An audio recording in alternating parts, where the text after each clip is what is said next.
Hello दोस्तों, स्वागत है आप सभी का आपके अपने YouTube channel RG special study में। दोस्तों चलिए स्टार्ट करते हैं आज क्लास। इसमें हम लोग सोल्व कर रहे हैं प्रैक्टिस सेट मैथ के लिए, ठीक है, जो पिछले एग्जामों में पूछे गए हैं। ठीक है, लेटेस्ट क्वेश्चन है, सीजन 2022 का क्वेश्चन जो भी हुआ है उसको हम लोग सोल्व कर रहे हैं अभी। ठीक है, तो चलिए आज पहला क्वेश्चन आपके सामने है दोस्तों। क्वेश्चन की PDF टेलीग्राम पर डाल दी गई है, आप वहाँ से डाउनलोड कर लीजिएगा। ठीक है, और वीडियो को लाइक और कमेंट करना मत भूलिएगा। ठीक है, अगर अच्छा लगे तो। ठीक है, पढ़िए क्वेश्चन। एक दुकानदार किसी वस्तु के अंकित मूल्य पर भी 28% की छूट देने के बाद 20% का लाभ प्राप्त करता है। ठीक है, यदि वह एक वस्तु को बेचने पर 3080 रुपये का लाभ प्राप्त करता है तो वस्तु का विक्रय मूल्य क्या है। ठीक है, विक्रय मूल्य क्या होगा। दोस्तों सबसे पहले आप एक बात याद रखिएगा कि जब बोले कि एक दुकानदार किसी वस्तु के अंकित मूल्य पर, क्या बोल रहा है, अंकित मूल्य पर इतना छूट देने के बाद भी इतना लाभ कमाता है। मेरी बात को गौर करिएगा दोस्तों, इतना छूट देने के बाद भी इतना लाभ कमाता है। बस एक ही कंसेप्ट लगाइए, क्या, CP/MP। वहाँ बस केवल एक ही कंसेप्ट लगेगा, CP/MP। फार्मूला क्या होता है आप लोग को पता होना चाहिए, क्या, CP/MP। फार्मूला क्या होता है दोस्तों, 100 माइनस डिस्काउंट बटा 100 प्लस प्रॉफिट।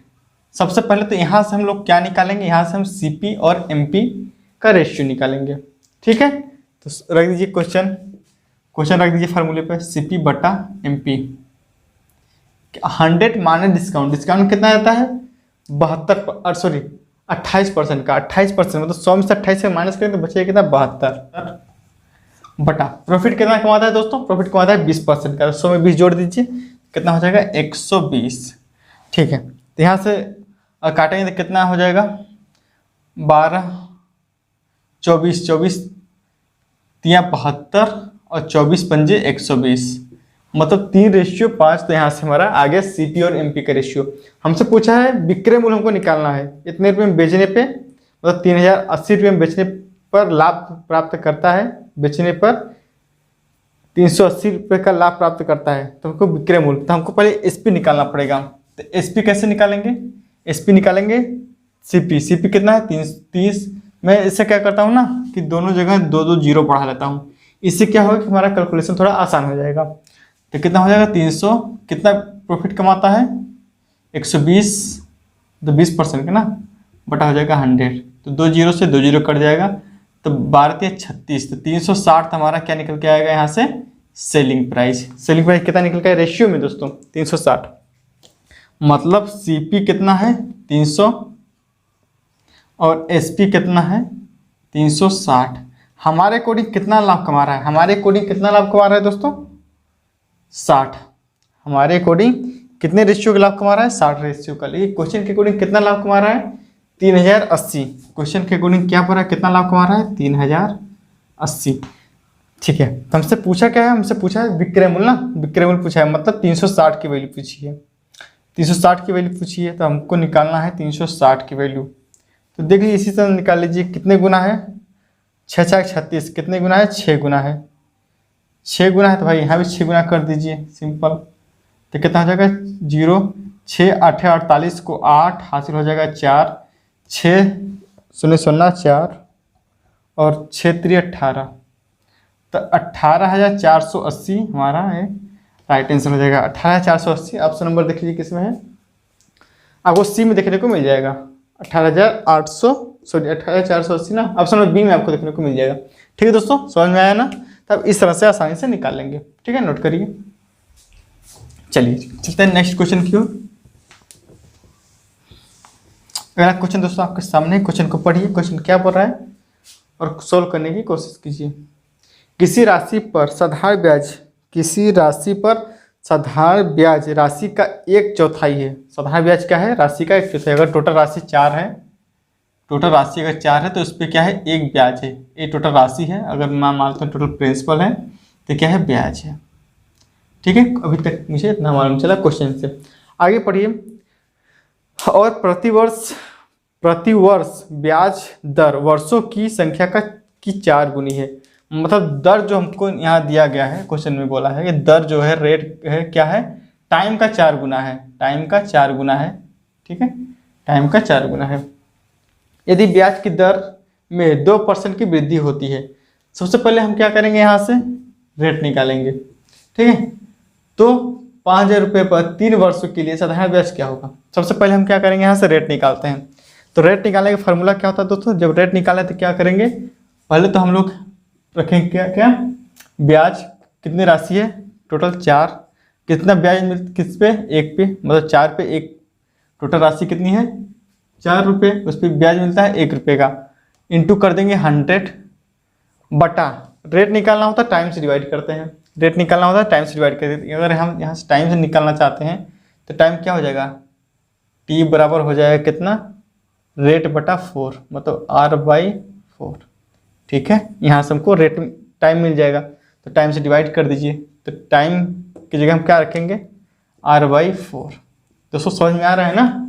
चलिए सोल्व कर लीजिए यहाँ से, तो क्या हो जाएगा, 4 से 4 कट जाएगा, R यहाँ के गुणा हो जाए तो कितना हो जाएगा, R² बराबर हो जाएगा 100। तो R बराबर कितना हो जाएगा, स्क्वायर से हटाएंगे तो स्क्वायर यहाँ हटाएंगे, यहाँ रूट लग जाएगा, रूट से बाहर कितना हो जाएगा 10। तो अभी हमको रेट परसेंट निकला कितना, 10%।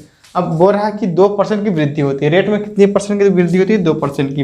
अगर 2% की वृद्धि कर दे 2% की वृद्धि कर देते हैं तब न्यू रेट हमारा क्या हो जाएगा, न्यू रेट परसेंट क्या हो जाएगा 12%। ठीक है, अब हमारा ये न्यू रेट परसेंट निकल के आ गया। अब बोल रहा है हमसे साधारण ब्याज पूछा है कितनी राशि है, 5,000 रुपये। तो साधारण ब्याज निकालना है किस पे, PRT/100 कर देंगे, प्रिंसिपल कितना है 5,000, टी टाइम कितना है 3 वर्ष, रेट कितना है 12%, बटा हो जाएगा 100, 2 जीरो से 2 जीरो हटा लीजिए, और हो जाएगा 5 ते 15, 5 ते 15, 15 दूना 30 को जीरो हासिल हो जाएगा 3, और 15 कम 15 3 18, और 1 जीरो ये बढ़ा लेंगे तो 18,000 हमारी 1800 हमारी राइट आंसर हो जाएगा। ठीक है, 1800 ऑप्शन नंबर आपको डी में देखने को मिल जाएगा। ठीक है दोस्तों, समझ में आया ना, नोट करिए। अब इस तरह से क्या निकाल सकते हैं। ठीक है, चलिए अगला क्वेश्चन पढ़िए। अगला क्वेश्चन आपके सामने मेरे भाई, क्वेश्चन को पढ़िए आराम से, कोई जल्दीबाजी नहीं है, और सॉल्व करने की कोशिश कीजिए। ए, बी और सी एक व्यवसाय शुरू करते हैं। ए कुल पूंजी का 33 से 1/3%, बी शेष पूंजी का 25% और सी शेष पूंजी का निवेश करता है।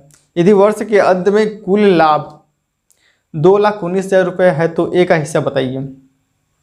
ठीक है, सबसे पहले यहाँ से हम टोटल पूंजी निकालेंगे। कैसे निकालेंगे देखिए, फ्रैक्शन वैल्यू आपको पता होगा 33 सही 1/3% होता कितना है मेरे भाई, 1/3।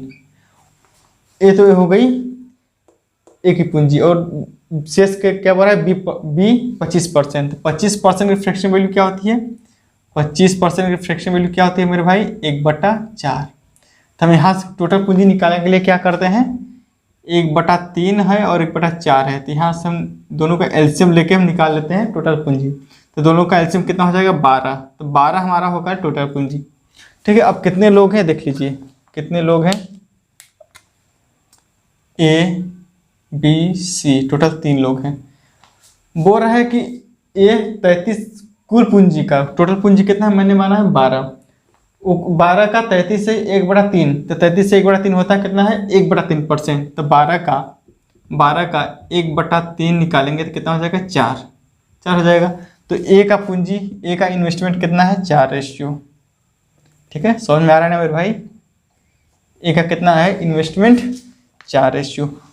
बी के लिए क्या बोल रहा है, शेष पूंजी का 25%। तो भाई 12 में से 4 माइनस कर देंगे तो बचेगा कितना 8। अब 8 का 25%, 25 का परसेंट होता कितना है 1/4, 4 दूना 8, तो 2 तो हो गया बी का, तो 2 का बी का कितना रेशियो हो जाएगा 2। ठीक है, 25%। और सी शेष पूंजी निवेश करता है, टोटल है 12, इसमें से 4 2 6 हमने ले लिए ए बी, बचा कितना 6। अब 6 की पूंजी कितनी किसकी हो गई, सी की हो गई। ठीक है, तो इन्वेस्टमेंट का रेशियो आ गया, ए का 4, बी का 2 और सी का 6। बोल रहा है कि वर्ष के अंत में उन लोग का लाभ इतना है 2,19,000। एक बात बताइए दोस्तों, जब टाइम कांस्टेंट होता है, मैंने पिछले वीडियो में बताया है कि जब अगर टाइम कांस्टेंट होता है, टाइम बराबर होता है, तो जो उनके पूंजी का रेशियो होता है वहीं उनके प्रॉफिट का रेशियो बन जाता है। ये बात आपको पता है। तो जब वो टाइम की बात, क्योंकि टाइम किसी के बारे में नहीं दिया है, टोटल मतलब सबका 1 साल के लिए है, मतलब सबका 12-12 महीना। तो ठीक है, तो यही हमारी प्रॉफिट का रेशियो बन जाता है। ठीक है, अगर जब टाइम बराबर रहता है तो कांस्टेंट रहे। तो देख लीजिए कितना हो जाएगा 12। अब 12 रेशियो का मान कितना है हमारे अकॉर्डिंग, तो प्रॉफिट कितना है 12, लेकिन कोचिंग अकॉर्डिंग प्रॉफिट कितना है 2,19,000। तो एक रेशियो का मान निकालेंगे कितना हो जाएगा, एक रेशियो का मान देख लीजिए। तो 12 कम 12 हो जाएगा 9, मतलब हो जाएगा 99, 12 8 96, और बचेगा कितना 3 ना, 12 24, बचेगा 6, 12 5 60, 18,250 एक रेशियो का मान आ गया था। हमसे पूछे कितना, हमसे पूछा है ए का हिस्सा, ए का हिस्सा हमसे पूछा तो 4 से गुणा कर दीजिए। तो कितना हो जाएगा 4 सोने सोना, 4 5 20 को 0 हासिल हो जाएगा 2, 4 दूना 8, 2 10 को 0 हासिल हो जाएगा 1, 4 8 32, 1 33 को 3 हासिल हो जाएगा 1 3, और 4 कम 4 3 7। ठीक है, तो 73,000 रुपये हमारी ए की पूंजी निकल के आ गई यहाँ से। वही हमसे पूछा है ए का हिस्सा, सॉरी ए का हिस्सा 73,000 रुपये। ऑप्शन नंबर आपको सी में देखने को मिल जाएगा। क्लियर, नोट कर लीजिए। समझ में आ रहा है ना मेरे भाई? बताइए, क्योंकि मैं ऐसे ही बता रहा हूँ आपको, समझा रहा हूँ, समझ में आना चाहिए सभी लोग को। ठीक है मेरे भाई, कोई भी डाउट हो आप मेरे नंबर पर, डिस्क्रिप्शन में नंबर है मेरा, कांटेक्ट कर सकते हैं, पूछ सकते हैं। ठीक है, चलिए अगला क्वेश्चन पढ़िए आपके सामने। 5 संख्याओं का औसत 30 है, यदि उनमें से एक संख्या निकाल दी जाए तो औसत 31 हो जाता है, निकाली गई संख्या ज्ञात कीजिए। हमसे संख्या पूछा है, तो ठीक है हम संख्या कैसे निकालते हैं, टोटल नंबर में से औसत को हम लोग क्या करते हैं, गुणा कर देते हैं। ठीक है, कितनी संख्या है 5 संख्या है, तो 5 में गुणा कर दीजिए औसत का, औसत कितना है 30, कितना हो जाएगा 6 5 15, मतलब 150 हमारी ये संख्या निकल के आई। उसके बाद बोल रहा है कि उसमें से एक संख्या निकाल दी जाती है तो औसत 31 हो जाता है। तो 5 में से एक माइनस निकाल लेंगे तो बचेगा कितना 4, तो अब औसत कितनी हो जा रही है 31, तो कितना हो जाएगा 4 कम 4, 4 3 12, 124। तो बोल रहा है निकाली गई संख्या, निकाली गई संख्या देख लीजिए कितनी है, डिफरेंस 26 का, तो 26 हमारा राइट आंसर हो जाएगा। 26 ऑप्शन नंबर आपको ए में देखने को मिल जाएगा। क्लियर है, नोट करिए।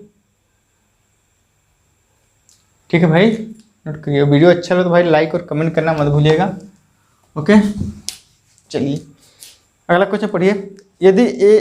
यदि 4 आदमी और 6 लड़के किसी काम को 8 दिनों में कर सकते हैं और 6 आदमी और 4 लड़के उसी काम को 7 दिनों में कर सकते हैं, तो 5 आदमी और 4 लड़के उसी काम को कितने दिन में करेंगे। सबसे पहले हम क्या करेंगे, यहाँ से आदमी और लड़के का क्षमता निकालेंगे, एफिशिएंसी निकालेंगे। चलिए देखते हैं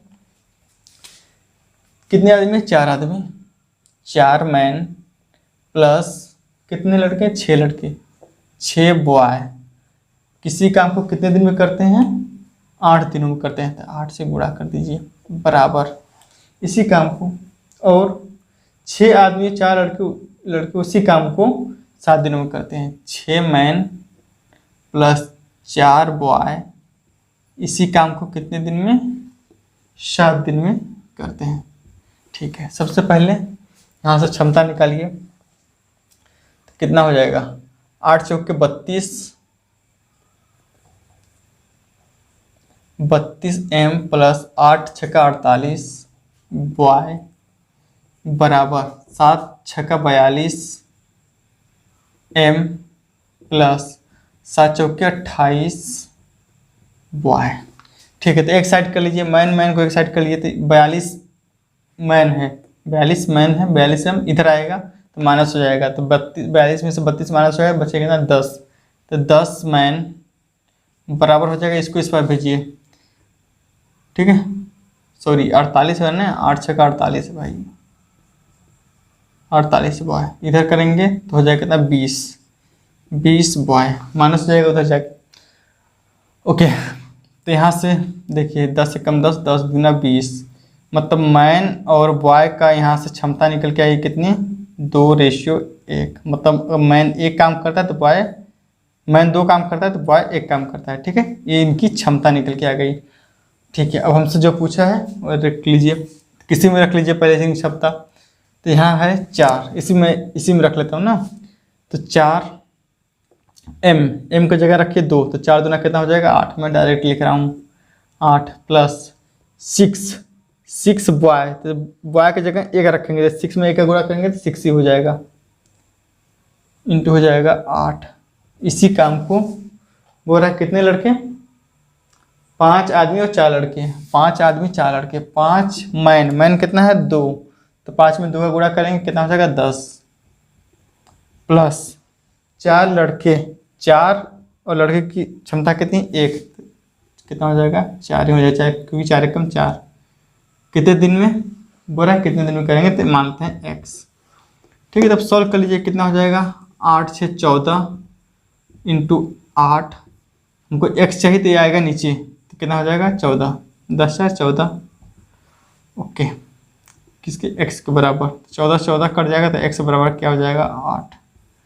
तो 8 दिन में पूरा करेंगे, यही हमारा राइट आंसर हो जाएगा। ऑप्शन नंबर आपको बी में देखने को मिल जाएगा। क्लियर फ्रेंड, बोल दो भाई, समझ आया ना, नोट करो।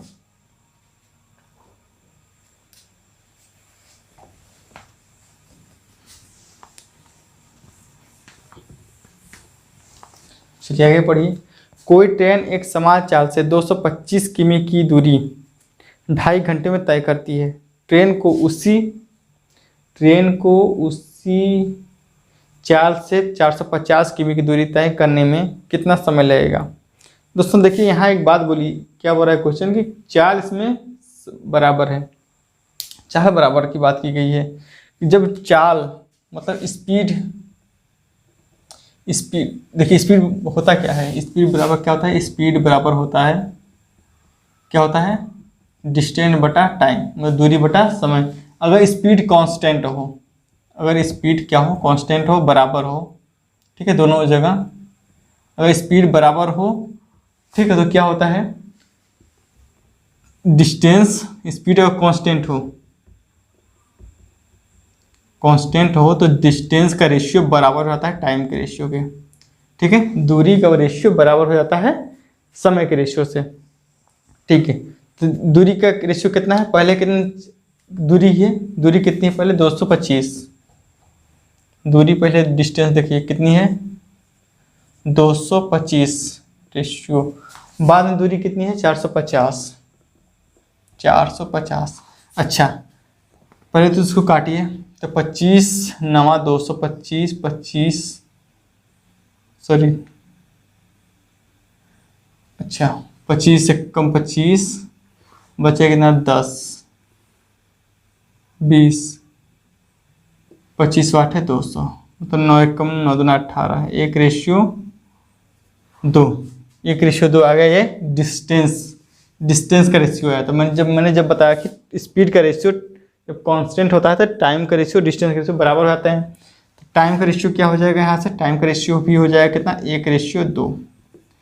ठीक है, क्लियर है, ओके। तो हमसे बोल रहा है पहले इसको टाइम कितना लगता था, पहले इसको 225 किमी की दूरी तय करने में कितने समय लगते थे 2.5 घंटे, मतलब 1 का मान कितना दिया है, पहले इसको टाइम कितना लगता था 2.5 घंटे, 2 से 1/2, पहले 2.5 घंटे लगते थे। अब कितना टाइम लगेगा, तो अब रेशियो देखिए कितना है 2, तो इसमें 2 में गुणा कर दीजिए, कितना 2.5 का कितना हो जाएगा 2.5 दूना 5, तब उसको लगेंगे कितना 5 घंटे लगेंगे, 5 घंटे राइट आंसर हो जाएगा।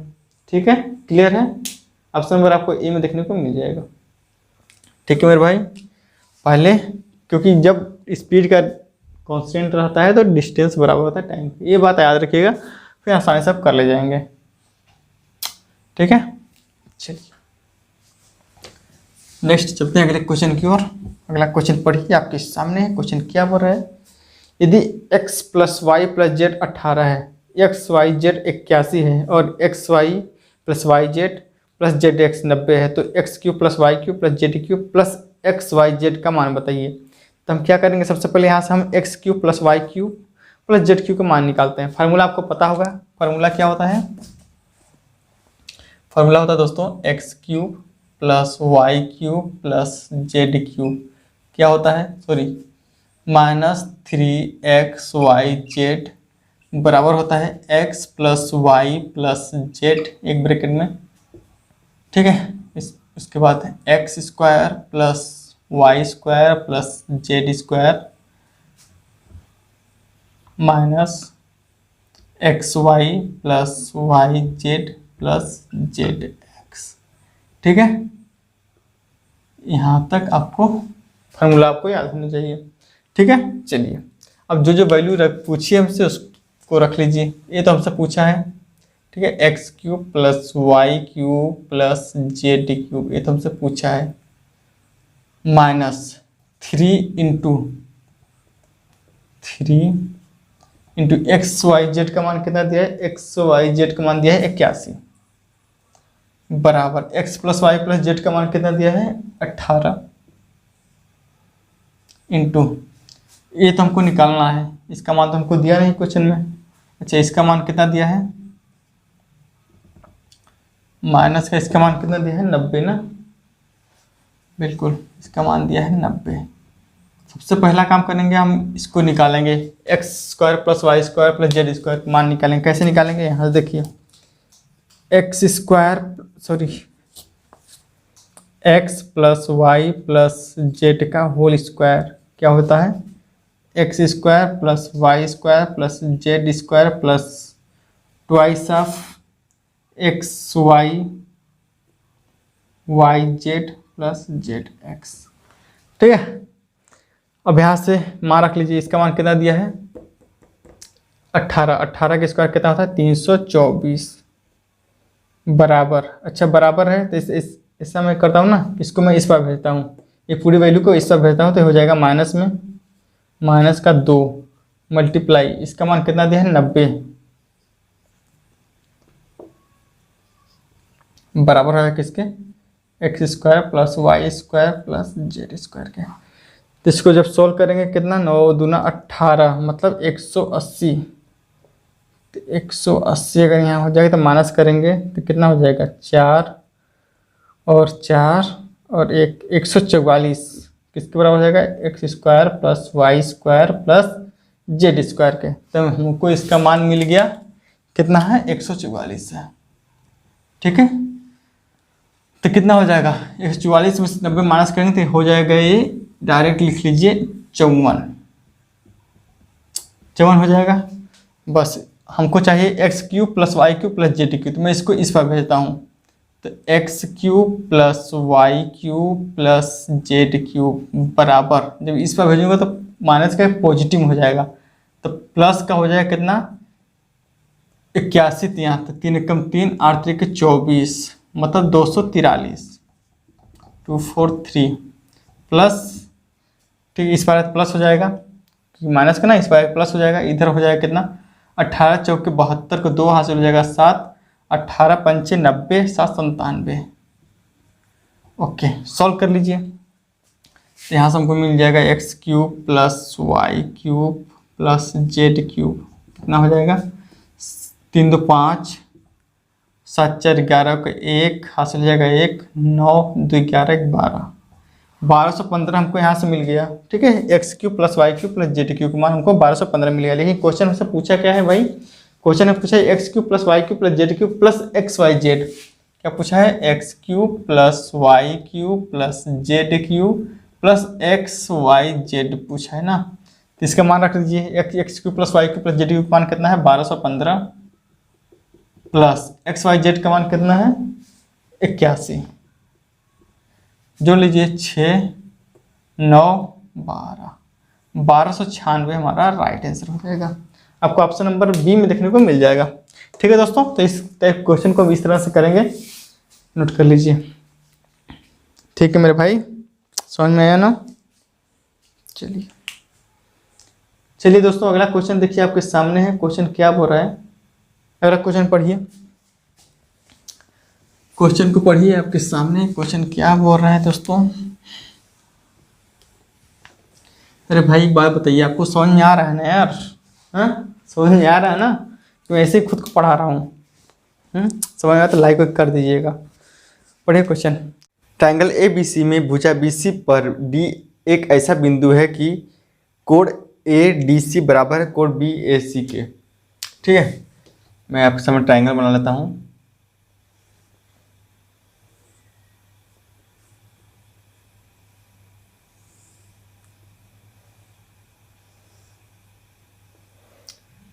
ए बी सी, बी सी पे क्या बना है डी, डी इस प्रकार है। ठीक है, यदि सी ए कितना है 12, बराबर क्या बोला है कोण A D C, A D C, ए कोण, ठीक है, कोण ए बराबर है किसके बी ए सी के, बी ए सी के, कोण इसके। ठीक है, मतलब एक कोण और एक कोण क्या है बराबर, मान लेता हूँ ये थीटा, तो ये भी क्या हो जाएगा थीटा हो जाएगा। ठीक है दोस्तों, यहाँ तक क्लियर है। आगे क्वेश्चन क्या बोल रहा है, आगे क्वेश्चन बोल रहा है ए सी है 12, सी ए कितना है 12, उसके बाद सी डी कितना हुआ है 8, इसका मान दिया है 8, और सी बी का मान हमसे पूछा है, सी बी ये पूरा हमसे पूछा है। ठीक है दोस्तों, चलिए दोस्तों एक बात बताइए, क्या यहाँ आपको दो ट्रायंगल दिख रहे हैं क्या, दो त्रिभुज दिख रहे हैं क्या, ए बी सी एक त्रिभुज और दूसरा त्रिभुज ए डी सी, क्या दो त्रिभुज दिख रहे हैं। मैं यहाँ बना लेता हूँ, आपको इधर बना ले रहा हूँ। एक तो है एक त्रिभुज ए डी सी और दूसरा त्रिभुज क्या है, दूसरा त्रिभुज है ए बी सी, ए बी सी, क्या दो ट्रायंगल आपको इसमें दिख रहे हैं दोस्तों। एक बात बताइए, इसमें क्या है डी और कोण ए डी सी में डी और कोण ए बी सी में ए दो कोण क्या है बराबर है, मतलब ये थीटा तो ये भी थीटा है, मैं इसी कोण को इसमें बना रहा हूँ। ठीक है, बराबर है। उसके बाद देखेंगे तीसरी कोण दोनों में कॉमन है, देखिए इसमें भी तीसरी कोण सी कॉमन है, इसमें भी तीसरी कोण सी कॉमन है, मतलब दोनों में सी क्या है कॉमन है। तो जब भी दो त्रिभुज में दो कोण बराबर, मतलब एक कोण बराबर और एक कोण कॉमन मिले, तो तीसरी कोण हमेशा बराबर होती है। ठीक है, तो तीसरी कोण हमेशा बराबर ही होगी, मतलब कोण इसमें ए एक्स है तो इसमें कोण बी, तीसरी कोण बी भी एक्स होगा, बराबर होगा। ठीक है, किससे सिमिलरिटी से, समरूपता से। ठीक है, सिमिलरिटी से सॉल्व कर लीजिए तो क्या हो जाएगा, देखिए इसके सामने क्या है सी डी के सामने यहाँ 12 है, इसमें भी ए सी का कितना है 12 है। ठीक है, कितना हो जाएगा सी डी कितना है 8 है। ओके, तो इस वाले त्रिभुज में देखिए x के सामने, इस वाले त्रिभुज में x के सामने क्या है 8 है।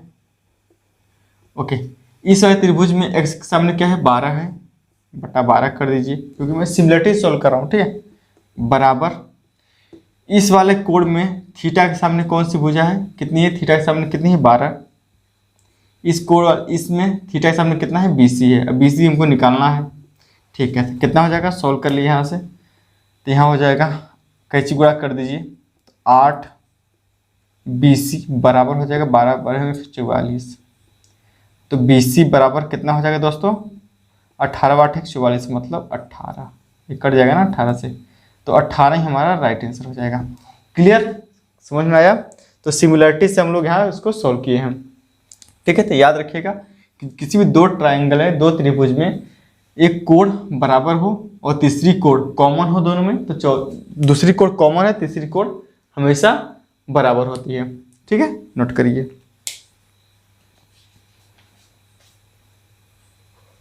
चलिए दोस्तों अगले क्वेश्चन की ओर चलते हैं। अगला क्वेश्चन पढ़िए, आपके सामने है क्वेश्चन क्या बोल रहा है, सॉल्व करने की कोशिश कीजिए।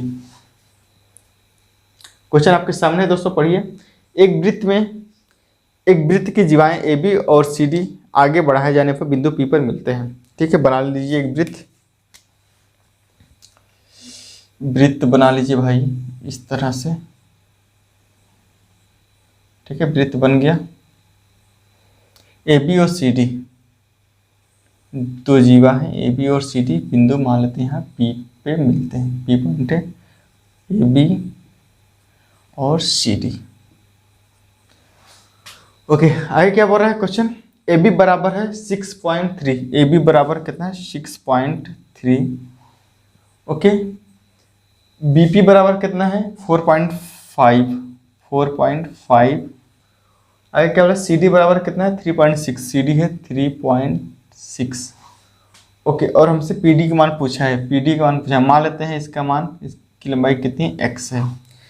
ठीक है दोस्तों आपको एक फार्मूला पता होगा क्या, इसका क्या होता है, पी सी या पी डी मान लीजिए, क्या होता है P D into P C बराबर पी बी इंटू पी ए।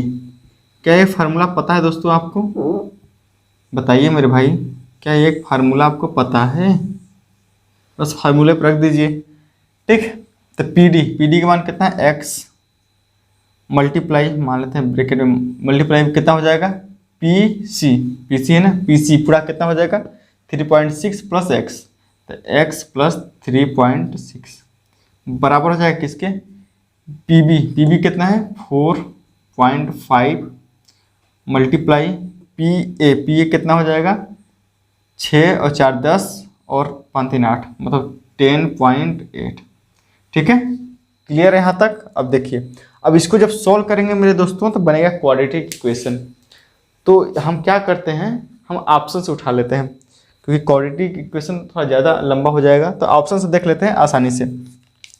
तो ऑप्शन से उठाएंगे तो थोड़ा यहाँ पॉइंट वाइंट का खेल है, तो भाई तो मैं क्या करता हूँ ना, मैं इसको थोड़ा छोटा कर लेता हूँ। ठीक है, छोटा कर लूँ तो कैसे, देखिए यहाँ क्या है 4.5, कितना है दोस्तों 4.5, इसको रहने दीजिए, यहाँ कर दीजिए इसका फैक्टर, मतलब 4 से काटेंगे, 4 से तो 4 दूना 8, 4 7 28, बिल्कुल 2.7 आ जाएगा। ठीक है, अब 4 को इससे गुणा कर दीजिए, तो 45 चौके होता है 180, 45 चौके 180, लेकिन पॉइंट से यहाँ लग जाएगा, तो पॉइंट के बाद 0 है तो इसका कोई मतलब नहीं, तो इसको हटा दीजिए। अब बचा यहाँ कितना 2.7। ठीक है, क्लियर है। अब देखिए यूनिट डिजिट का, देखिए यूनिट डिजिट इकाई का अंक, इसको गुणा करेंगे कितना 7 वाटे 56, मतलब इकाई के अंक में कितना आ रहा है 6 आ रहा है, 7 वाटे 56 इकाई के अंक में 6 आ रहा है। मतलब हमको यहाँ ऐसी वैल्यू रखनी होगी कि जिसको मल्टीप्लाई करने के बाद इकाई का अंक पॉइंट के बाद 6 दे दे, पॉइंट के बाद 6 देते, मुझे यहाँ ऐसी वैल्यू पुट करनी पड़ेगी। ठीक है, समझ में आ रहा है ना। तो देखिए ऑप्शन उठाइए, तो पहला ऑप्शन क्या है 4.8, अगर मैं 4.x का मान 4.8 रखता हूँ तो कितना हो जाएगा 4.8, यहाँ 4.8 जोड़िए 4.8, तो कितना हो जाएगा 3.6 4.8 कितना हो जाएगा 4 4 3 7 और 7 हो जाएगा, और 8 6 14 मतलब 8.4 हो जाएगा ना, बिल्कुल। देखिए यूनिट डिजिट, तो 4 वाट है 32, मतलब पॉइंट के बाद 2 आ रहा है, तो 2 तो हमको चाहिए नहीं, हमको चाहिए पॉइंट के बाद 6, तो ये नहीं हो सकता, पहला ऑप्शन तक कट जाएगा। दूसरा ऑप्शन देखिए 3.5 है, अगर मैं x का मान 3.5 रखता हूँ तो कितना हो जाएगा 3.5 यहाँ रख दीजिए, तो कितना हो जाएगा 3 3 6 और 11 मतलब 7.1 7.1। तो देखिए यूनिट डिजिट मल्टीप्लाई करिए, तो 5 1 5 मतलब पॉइंट के बाद 5 आ रहा है, लेकिन पॉइंट के बाद 6 चाहिए, तो ये भी नहीं हो सकता। 2 ऑप्शन तो गए। तीसरा ऑप्शन सी देखिए 3.1 है, अगर मैं x का मान 3.1 रखता हूँ मल्टीप्लाई, यहाँ रखिए 3.1, तो कितना हो जाएगा 3 3 6 7 मतलब 3.7, तो 7 1 7, भाई पॉइंट के बाद 7 आ रहा है, तो ये भी नहीं होगा। जब 3 ऑप्शन कट गए तो भाई चौथा ऑप्शन तो ऑटोमेटिक होने वही वाला है। ठीक है, चौथा ऑप्शन क्या है 5.4 रख लीजिए, 5.4 रखेंगे तो कितना हो जाएगा 5.4, तो 5 3 8 और 6 4 10 मतलब 9 रखेंगे, तो मल्टीप्लाई करिए यूनिट डिजिट, तो 9 चौके 36 से मतलब पॉइंट के बाद 6, बिल्कुल पॉइंट के बाद 6 दे रहा है, मतलब ये हमारी वैल्यू सेटिस्फाई कर रही है। तो यहाँ से x का मान क्या आ जाएगा, x का मान हो जाएगा 5.4, और यही हमारा राइट आंसर हो जाएगा। ठीक है दोस्तों, क्लियर आया हुआ ना। देखिए मैं एक एक ऑप्शन को चेक किया हूँ, कि आप क्वाड्रेटिक इक्वेशन बनाएंगे तो क्योंकि पॉइंट है तो बहुत लंबा पड़ जाएगा, हो सकता है आप छोड़ भी दें, इसलिए उसको ऑप्शन से उड़ा दीजिए। ठीक है, हालांकि मैं आपको समझाया, इससे थोड़ा देर लगा, अगर मुझे करना होता इस पर आप प्रैक्टिस कर लेंगे तो आप जल्दी कर लेंगे। तो ठीक है, तो ऑप्शन भी एक मेथड ही होता है, इसको आप समझ के चलिएगा। डी राइट आंसर हो जाएगा 5.4। ठीक है, ऑप्शन नंबर आप डी। चलिए अगला क्वेश्चन देखिए आपके सामने है भाई। अगला क्वेश्चन पढ़िए भाई, क्वेश्चन क्या बोल रहा है और सॉल्व करने की कोशिश कीजिए। चलिए, एक त्रिभुज ABC में D और E BC पर एक ऐसे बिंदु हैं। बना लीजिए, पहले सबसे पहला काम त्रिभुज बनाइए।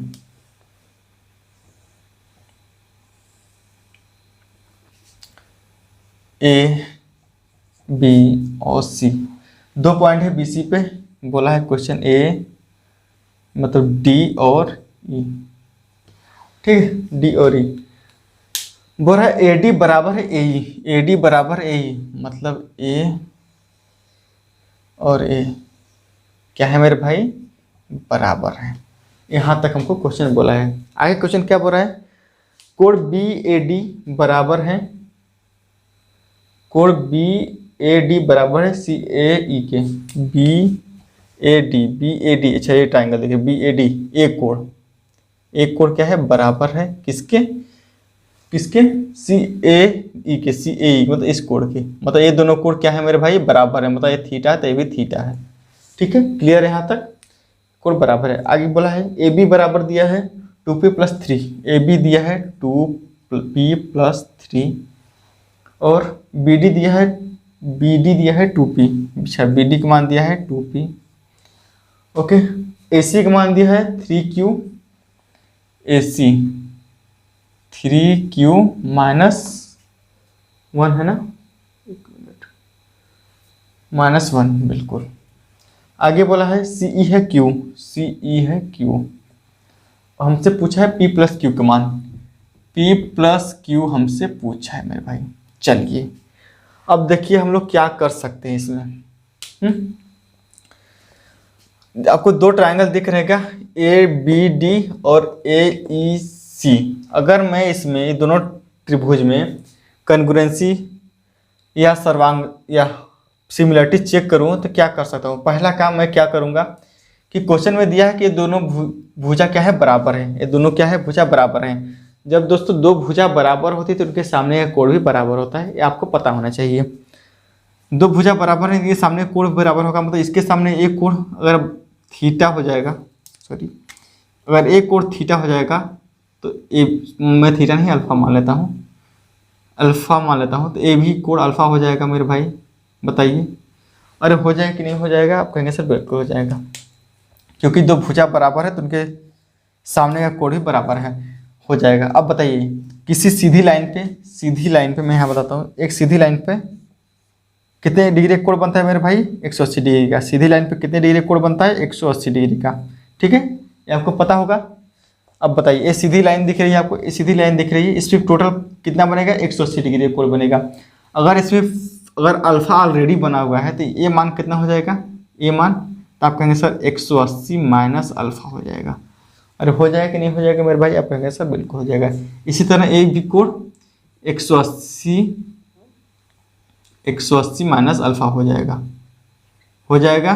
आप कहेंगे सर बिल्कुल हो जाएगा। ओके, अब क्या कर सकते हैं। अब देखिए यहाँ तो सर्वांगसम हो जाएगा। कैसे, जब 2 त्रिभुज में 2 कोण और उनके बीच की भुजा बराबर हो तो हमेशा क्या हो जाएगा, सर्वांगसम हो जाएगा। ठीक है, किससे, angle side angle side angle से। ठीक है, क्या हो जाएगा, वो सर्वांगसम हो जाएगा। देखिए इस त्रिभुज में देखेंगे तो 180 माइनस अल्फा और यहाँ थीटा है। इस तरह इस त्रिभुज में देखेंगे, इस त्रिभुज में तो 180 माइनस अल्फा थीटा है, और इन दोनों कोणों के बीच की भुजा बराबर है। इन दोनों कोण के बीच की भुजा क्या है, बराबर है।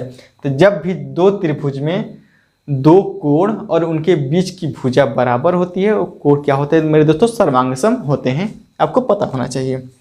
ठीक है, अब देखिए जब 2 कोण सर्वांगसम होंगे तो उनकी संगत भुजाएं क्या होगी, बराबर होगी। उनके सामने की भुजा भी बराबर होगी। देखिए इस कोण में देखिए, कोण ABD में ए के सामने क्या है, ए के सामने भुजा क्या है, 2P। आप कहेंगे सर क्या है, 2P है, बराबर, मैंने बोला संगत होती है। इसी तरह इस कोण में देखें कितना है, इस थीटा के सामने कौन सी भुजा है, Q। ठीक है, क्लियर यहाँ तक। अब आगे देखिए, आगे देखेंगे यहाँ 180 माइनस अल्फा के सामने कौन सी भुजा है? 180 माइनस अल्फा के सामने क्या है? 2p प्लस 3 बराबर हो जाएगा। इसमें देखिए 180 माइनस अल्फा के सामने कौन सा भुजा है? 3q minus 1। ठीक है, क्लियर है। यहाँ से हम क्या कर सकते हैं, अगर मैं 2p की जगह, यहाँ 2p है, 2p की जगह q है, 2p बराबर क्या है? q है, तो मैं 2p की जगह q रख दूंगा तो क्या हो जाएगा? 2p बराबर q प्लस 3 बराबर हो जाएगा 3q माइनस 1। तो 3q है, इधर आएगा तो हो, यहाँ q है, यहाँ 3q, इधर आएगा तो हो जाएगा इधर 2q बराबर हो जाएगा, इधर जाएगा वो प्लस हो जाएगा, मतलब कितना हो जाएगा? 3 1 4। ठीक है, 4 हो जाएगा ना। तो q का मान कितना हो जाएगा? 2। q का मान कितना हो जाएगा मेरे भाई? 2 हो जाएगा। q का मान 2 आ गया। अब मैं p का मान मुझे निकालना है तो मैं q की जगह 2 रख लेता हूँ। तो 2p बराबर q की जगह 2 रखिए, तो p बराबर कितना हो जाएगा? 1। p का मान हो जाएगा 1। हमसे पूछा क्या? p प्लस q पूछा है, तो p का मान कितना है? 1, q का मान है 2, बराबर हो जाएगा 3, और यही हमारा होगा आंसर। बताइए भाई, यहाँ तक कोई दिक्कत है आपको? ऑप्शन नंबर आपको ए में देखने को मिल जाएगा। ठीक है, क्लियर है। तब इसको इस तरह से सॉल्व कर सकते हैं। चलिए नेक्स्ट क्वेश्चन देखिए, आपके सामने है। क्वेश्चन को पढ़िए, क्वेश्चन क्या बोल रहा है, सॉल्व करने की कोशिश कीजिए। ठीक है मेरे दोस्तों, पढ़िए, आपके सामने क्वेश्चन आ गया है। 20 सेमी व्यास वाले वृत्त में जीवा AB और CD एक दूसरे के समानांतर हैं। चलिए बनाइए, एक वृत्त बनाइए सबसे पहले।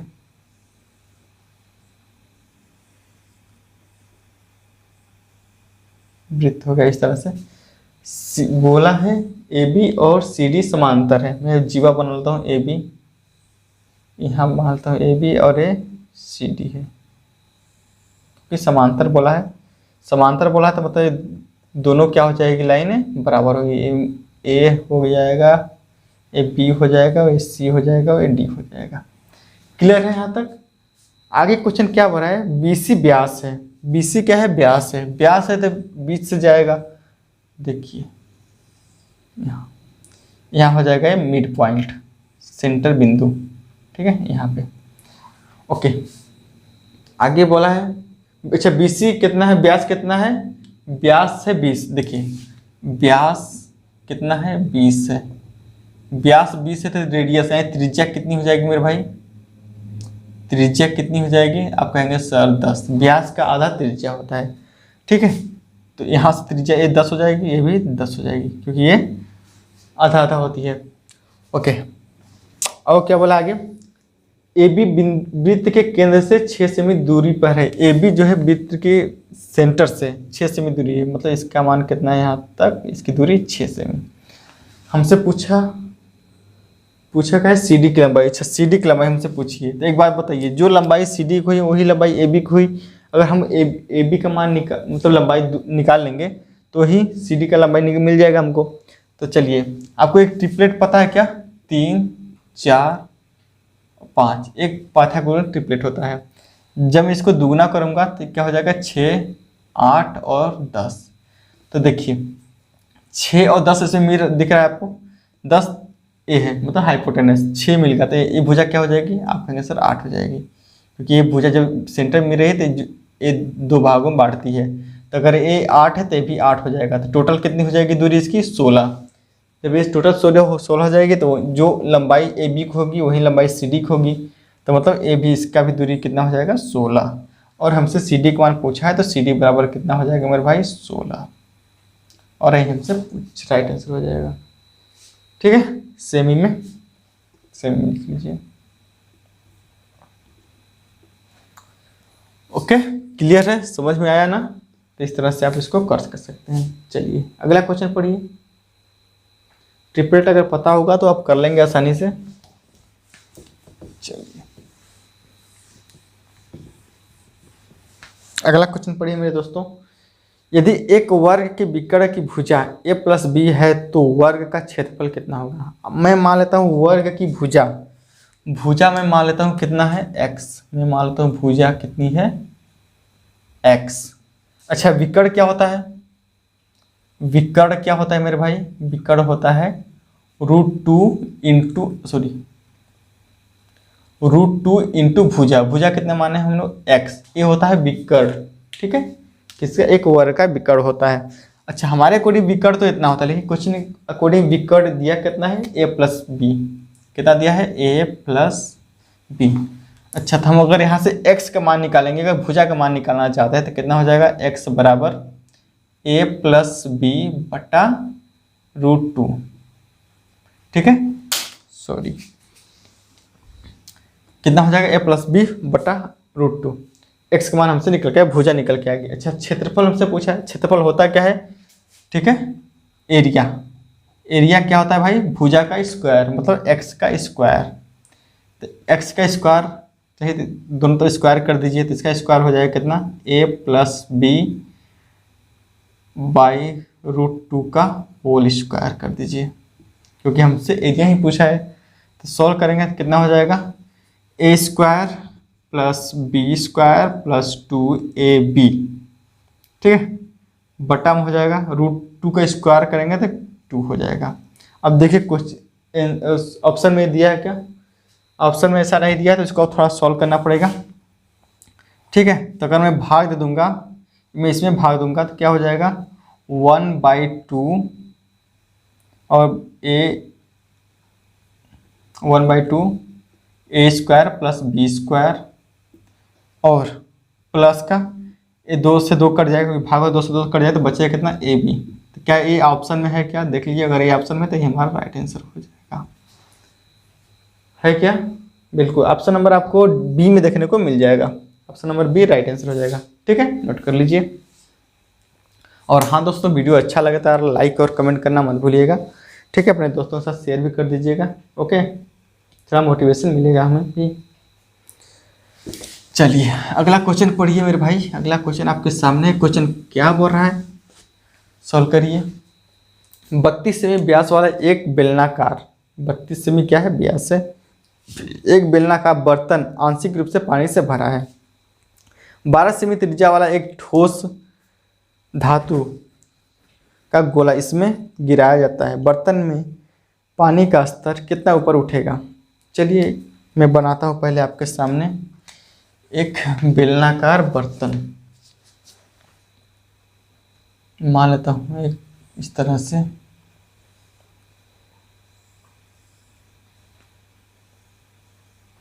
एक बेलनाकार बर्तन बना दिया, ओके, इसमें कुछ पानी भरा है पहले से ही, ठीक है, मान लेता हूँ इसमें कुछ पहले से ही पानी भरा है। अब क्या क्वेश्चन बोल रहा है कि इसमें 12 सेमी त्रिज्या वाला एक ठोस धातु का गोला क्या इसमें गिराया जाता है। मान लेते हैं एक ठोस धातु का गोला यहाँ पे गिर गया, यहाँ पे, ठीक है, गिराया गया जो पानी से डूब गया है।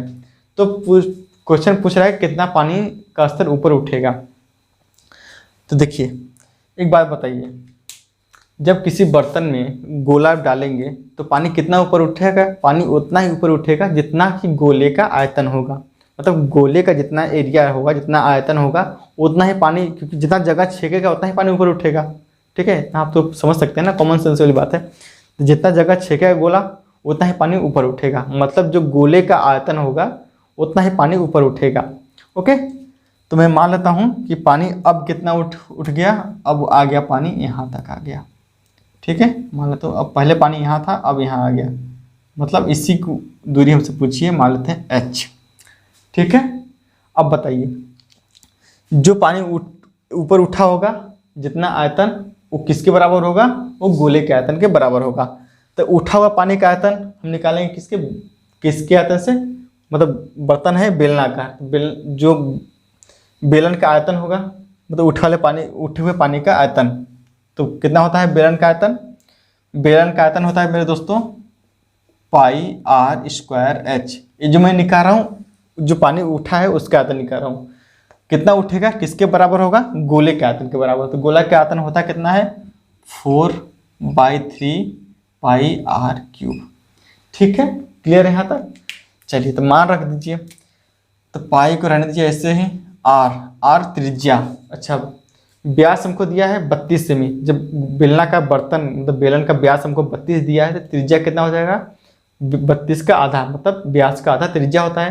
तो 32 का आधा कितना हो जाएगा 16। तो 16 क्योंकि स्क्वायर है 2 बार 16 कर देंगे। और एच ही हमको निकालना है, तो इंटू एच बराबर हो जाएगा इसके आयतन के बराबर, गोले के आयतन के बराबर। गोले का आयतन मतलब 4/3 पाई इंटू आर, त्रिज्या दिया है क्या 12 सेमी, क्यूब कर देंगे तो मतलब 12 गुणे 12 गुणे 12। बस इसको सॉल्व कर लीजिए, हमारा जितना पानी ऊपर उठा होगा उसका दूरी निकल के आ जाएगी। ठीक है, जितना पानी ऊपर उठा होगा तो सॉल्व कर लीजिए। देखिए पाई से पाई काट दीजिए। ओके, अब किससे क्या कट रहा है, 3 से कटेगा 4 बार में, और 4 से कटेगा 4 चौके 16, और 4 से 3 बार में। ओके, 4 से 3 बार में कट जाएगा। अब देखिए 4 चौके 16 हो जाएगा, 4 3 12 बस, और ये 4 से ये 4 कट जाएगा। बस सब तो कट ही गया। अब बचा कितना, एच बराबर कितना 3 त्रिक 9, तो 9 सेंटीमीटर पानी ऊपर उठा होगा। तो यही हमारा राइट आंसर हो जाएगा। ठीक है, तो ऑप्शन नंबर आपको ए में देखने को मिल जाएगा। ठीक है, तो पानी कितना ऊपर उठा होगा, जितना गोले का आयतन रहा होगा। गोले का आयतन पानी ऊपर उठे हुए आयतन के बराबर होगा। ठीक है, चलिए अगला क्वेश्चन पढ़िए। अगला कुछ आपके सामने है दोस्तों, क्वेश्चन पढ़िए क्या बोल रहा है। 10 क्यूब मैं लिख ही लेता हूँ ना, 10 cube 45 plus 4 cos cube 60 degree बट्टे में है किसके 2 cosec square 45 minus 3 sec square 30 plus sine square 30, sine square है नहीं साइन 30 है। ठीक है भाई, तो बस मान ही तो रखना है, इसमें पुट रख दीजिए वैल्यू। 10 45 का मान कितना होता है 1 होता है, तो 1 का क्यूब करेंगे तो 1 ही हो जाएगा। तो ऊपर तो हो जाएगा 1 प्लस 4 इंटू cos 60 कितना होता है मेरे भाई, cos 60 होता है 1/2। जब 1/2 का क्यूब करेंगे तो हो जाएगा 1/8। कितना हो जाएगा 1/8 हो जाएगा। ऊपर का काम खत्म, नीचे कितना हो जाएगा 2 मल्टीप्लाई। अच्छा, कोसेक 45 कितना होता है 1/√2। कोसेक 45 कितना, सॉरी वो तो साइन होता है ना। कोसेक 45 कितना होता है √2। कोसेक 45 होता है मेरे दोस्तों √2 का स्क्वायर करेंगे तो कितना हो जाएगा 2, तो यहाँ हो जाएगा 2 minus 3 multiply sec square 30 degree. अच्छा, सेक 30 होता है कितना है, कॉस 30 होता है 2/√3। ठीक है, 2/√3 होता है ना, सॉरी √3/2, कॉस होता है √3/2, तो सेक हो जाएगा कितना 2/√3। 2/√3 का स्क्वायर करेंगे तो कितना हो जाएगा 4/3। ठीक है, क्लियर है। प्लस साइन 30 का अंशमान कितना होता है 1/2। ठीक है, सॉल्व कर लीजिए। तो ऊपर कितना हो जाएगा 4 दूना 8, मतलब 2 1 कम 2 1 3, 3/2 तो ऊपर हो जाएगा। नीचे क्या हो जाएगा 2 दूना 4 माइनस 3 से 3 जाएगा, बचेगा कितना 4 प्लस 1/2, तो यहाँ से 4 से 4 कट जाएगा। 3/2/1/2, 2 से 2 कटा, बचेगा आंसर 3 राइट आंसर हो जाएगा। आपको देखने को मिल जाएगा ऑप्शन नंबर डी में। ठीक है, नोट करिए, option number D right answer हो जाएगा। चलता है नेक्स्ट क्वेश्चन की ओर। दोस्तों वीडियो अच्छा लगे तो लाइक करना मत भूलिएगा यार। ओके, सब्सक्राइब भी कर लीजिए अगर आप मेरे चैनल पर नए हैं तो। यदि 5 sin theta minus 4 cos theta बराबर 0 है, 5 sin theta minus 4 cos theta बराबर 0 है। ठीक है, एक बार बताइए दोस्तों, इन दोनों का रेशियो कितना होगा? साइन थीटा बटा कॉस थीटा कितना हो जाएगा? 4/5 हो जाएगा भाई। आप कहेंगे सर बिल्कुल हो जाएगा, मतलब साइन थीटा का मान हो जाएगा 4, कॉस थीटा का मान हो जाएगा कितना? 5। हमसे पूछा है 5 साइन थीटा, क्या पूछा है? 5 sine theta plus 2 cos theta, 2 cos theta बटा 5 sine theta plus 3 cos theta. बस मान रख दीजिए, साइन थीटा की जगह 4 रखिए तो 5 चौके 20, ऊपर हो जाएगा 20 प्लस 2 कॉस का मान कितना है? 5, तो 5 दूना हो जाएगा 10 बटा 5 साइन थीटा, साइन थीटा मान 4 है तो 5 चौके 20 प्लस 3 कॉस थीटा, कॉस है कितना? 5, तो 5 3 15। सॉल्व कर दीजिए तो ऊपर हो जाएगा कितना? 30, नीचे हो जाएगा कितना? 35, सॉरी ऊपर हो जाएगा कितना? 30, नीचे हो जाएगा कितना? 35। तो 5 6 का 30, 5 7 35, ये हमारा राइट आंसर हो जाएगा। 6/7, 6/7 ऑप्शन नंबर आपको बी में देखने को मिल जाएगा। ठीक है दोस्तों, चलिए अगला क्वेश्चन पढ़िए, आपके सामने है क्वेश्चन क्या बोल रहा है और सॉल्व करने की कोशिश कीजिए। 120 मीटर की ऊंचाई पर उड़ने वाली एक पतंग एक डोरी से जुड़ी है, जो 36 से 60 डिग्री का कोण बनाती है। डोरी की लंबाई कितनी है? देखिए यहाँ मानते हैं एक पतंग उड़ रही है, ठीक है, कितनी ऊंचाई पे है? यहाँ एक पतंग है, कितनी ऊंचाई पे है भाई? 120 मीटर की ऊंचाई पे है, 120 मीटर की ऊंचाई पे है। और एक डोरी है, डोरी से बंधी हुई है, डोरी है यहाँ पे, ठीक है, जो कि कितने एंगल का कोण बनाती है मेरे भाई? आप कहेंगे सर क्वेश्चन में बोला है 60 डिग्री का कोण बनाती है। ये क्या है? डोरी है। क्या है? डोरी है। ठीक, चलिए तो सोल्व करते हैं। हमसे पूछा है दूरी, इसकी लंबाई पूछिए, नहीं अच्छा डोरी की लंबाई पूछिए, डोरी की लंबाई पूछिए। ओके, एक बात बताइए मेरे दोस्तों, क्या आपको रेशियो पता है 30 60 90 का? ये होता है 90, ये होगा 30 क्योंकि एक 60 दिया है। तो 60 के सामने होता है भाई 60 के सामने होता है √3, 30 के सामने होता है 1 और 90 के सामने कितना होता है? 2। क्या ये रेशियो आपको पता है? मैं पहले क्लास में ही बताया था रेशियो, ठीक है। अगर रेशियो आपको पता है तो आप आसानी से कर देंगे। तो देखिए 60 के सामने √3, हमारे अकॉर्डिंग तो लंबाई उसकी ऊंचाई कितनी है? हमारे अकॉर्डिंग √3, लेकिन क्वेश्चन के अकॉर्डिंग कितनी है? 120। हमारे अकॉर्डिंग तो है √3, लेकिन क्वेश्चन के अकॉर्डिंग कितना है? 120। तो अगर हम एक रेशियो का मान निकालेंगे तो कितना हो जाएगा? 120/√3, ठीक है। लेकिन हमसे पूछा क्या है? हमसे डोरी की लंबाई पूछी है। अच्छा, डोरी की लंबाई रेशियो में कितना है? 2 है, तो 2 से गुणा करना पड़ेगा, लेकिन मुझे रूट हटाना है नीचे से, तो मैं क्या करूँगा? ऊपर नीचे रूट से गुणा कर दीजिए, √3 से ऊपर नीचे √3 से गुणा कर देंगे। और हमको चाहिए डोरी की लंबाई, तो 2 से गुणा भी कर दीजिए। बस इसको सोल्व कर दीजिए, हमारा आंसर आ जाएगा। तो देखिए √3 क्या हो जाएगा? 3 हो जाएगा। 3 से काट जाएगा कितना? 40 बार में, क्योंकि 40 3 120। तो हमारे पास बचा कितना? 40 दूना 80, कितना हो जाएगा? 80√3। 80√3 हमारा राइट आंसर हो जाएगा। देख लीजिए किस ऑप्शन में है, टिक कर दीजिए।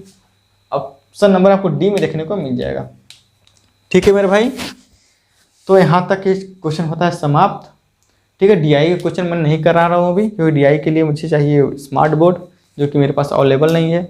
ठीक है, और बाकी क्वेश्चन मैं करा दे रहा हूँ। थोड़ा 2 दिन लेट हुआ, उसके लिए मैं माफ़ी चाहता हूँ, क्योंकि थोड़ा मेरा तबीयत ठीक नहीं था। ओके, अब वीडियो रोज आएगी, तो आप वीडियो को लाइक और सब्सक्राइब करना मत भूलिएगा। अपने दोस्तों के साथ शेयर कर लीजिएगा, और चैनल पे अगर वो नए जुड़े हैं तो चैनल को सब्सक्राइब कर लीजिए दोस्तों। ठीक है, इस तरह मैं प्रैक्टिस कराता रहूँगा जब तक एग्ज़ाम आपका ना हो जाए, क्योंकि दिसंबर में आपका CGL का एग्ज़ाम है। ठीक है, तो जब तक आप जितना प्रैक्टिस करेंगे उतना ही आप जल्दी कर पाएंगे क्वेश्चन को एग्ज़ाम में। चलिए, तो मिलता है नेक्स्ट वीडियो में। Bye, take care.